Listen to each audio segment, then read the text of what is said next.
Saggeus was 'n klein man. Kort en klein was hy, maar toe maak hy 'n slim plan, want Jesus stap verby. Want hy wou ook vir Jesus sien, toe klim hy in 'n boom.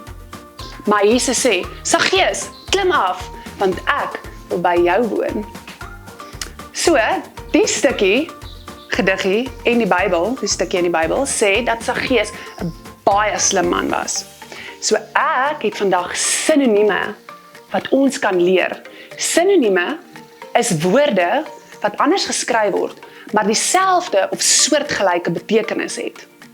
'n Paar sinonieme wat ek en jy nou gaan kyk, dat ons so slim soos Saggeus kan wees, is die volgende.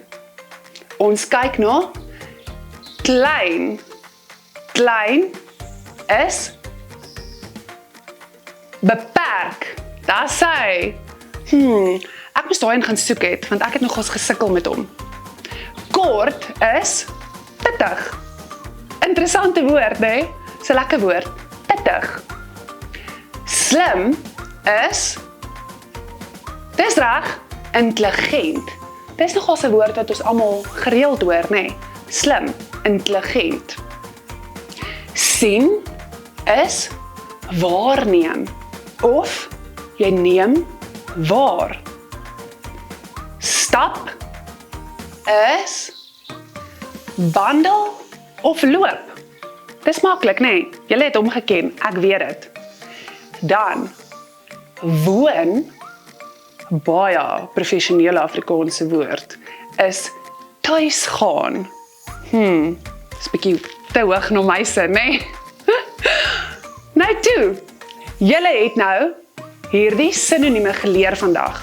Nou is julle net so slim soos Saggeus. Ek hoop julle maak ook sulke slim planne om vir Jesus te soek.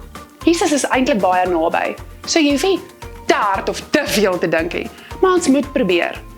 In hierdie lewe gaan al baie goed gebeur, wat jou teleurstel en jou gaan seermaak en jou te neerdruk. Maar soek vir Jesus. Jesus is hier, hy is by ons, maar jy moet tot hom nader.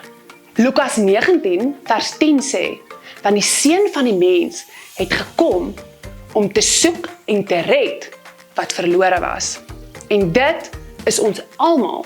Hy het vir ons almal toegang gegee tot ons ewige woning in die koninkryk van God.